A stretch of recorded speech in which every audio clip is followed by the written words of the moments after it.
Hi, and welcome to episode 2 of GEEKNIA. It's TV season again, so there's a lot of really great shows back, like Sleepy Hollow, and a lot of shows that aren't very geeky, but that I really love, like The Mindy Project. But this week, I want to talk about Agents of S.H.I.E.L.D.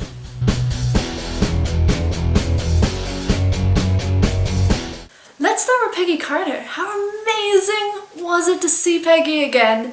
I know they're really going to be pushing her own show, Agent Carter, which starts next year, during the hiatus for Agents of S.H.I.E.L.D. actually, I think.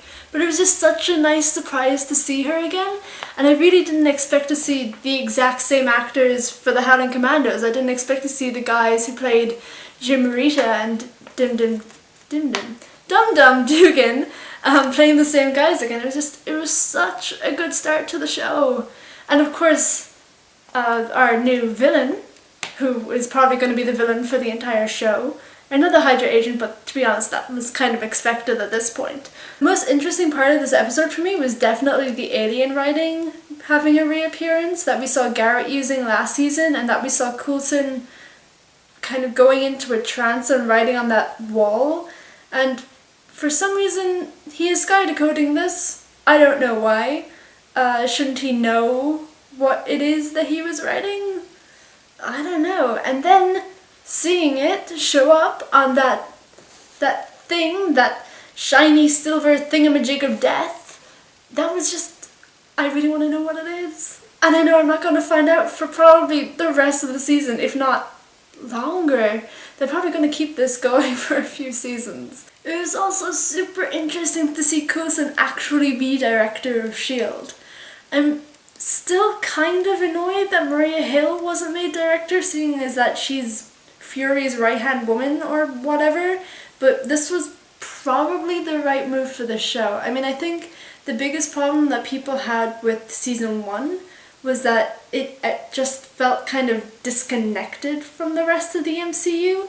Like, I know that they have that hashtag with "it's all connected," but that was kind of forced for about like the first 12 episodes at least of season 1.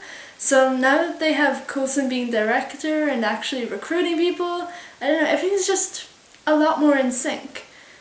Of course, the Avengers still have no idea that Coulson is alive or what's even going on at all, but you know, if we're being perfectly honest, when did the Avengers ever really know what's going on? But that was such a small part of the episode that I feel like I should go back to talking about the shiny silver thingamajig of death again, which I'm pretty sure is officially called the obelisk, which I guess fits. I mean, what else are you gonna call it? It's a weird thing that kills you if you touch it. While we don't know a whole lot about the obelisk yet, if you look at the start of the episode when the Howling Commandos are going through the boxes and labeling everything, Dum Dum tries to open a wooden box, and if you get just like the teeny tiniest glimpse of the Kree that we see last season in, I think it's Tahiti, the episode where Coulson finds out not officially finds out, how he's been resurrected, and they find the solution to help resurrect Skye.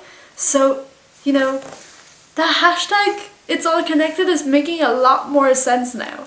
And now I kind of feel like an idiot because the reason Coulson's got Skye decoding that alien writing is probably because he knows the Kree and the obelisk are connected. He has access to those files. So, you know, I really don't trust Coulson right now. What is the alien writing? Maybe it's not that obvious though. Maybe the Kree, the obelisk, and the alien writing aren't all connected, and I'm gonna come back in a few months and think, oh, that was so ridiculous. You were miles off because, you know, it's a Whedon family show. There's bound to be a few curveballs in there somewhere. As for the rest of the episode, I still don't feel a whole lot of sympathy for Ward. I mean, I don't know if I'm supposed to feel that way, if that's what they're going for, but I guess neo-Nazis just aren't my thing, weirdly enough. I hope I'm not the only one who feels like that. And finally, the most heartbreaking moment of the episode! Fitz! My darling! How could they do this to us? And you know what's just driving me so insane is that I actually didn't see it coming. Like, I was watching this and I thought, Oh, yeah, of course, Fitz and Simmons together. They're always together. They're Fitz-Simmons. But then, they ruined everything. And now I'm just unbearably sad about him and about Simmons leaving. I mean, why would she think that leaving was going to help him? In what universe would that seriously help someone get over brain trauma? He needs her there.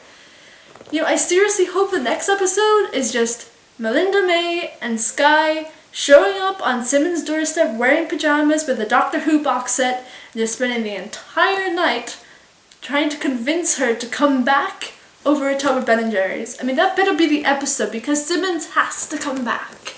So yeah, that's all for me. That's my big reaction to Season 2, Episode 1 of Agents of S.H.I.E.L.D. Thank you for watching. Join me next week for the first part in a short series about dragons in mythology and pop culture.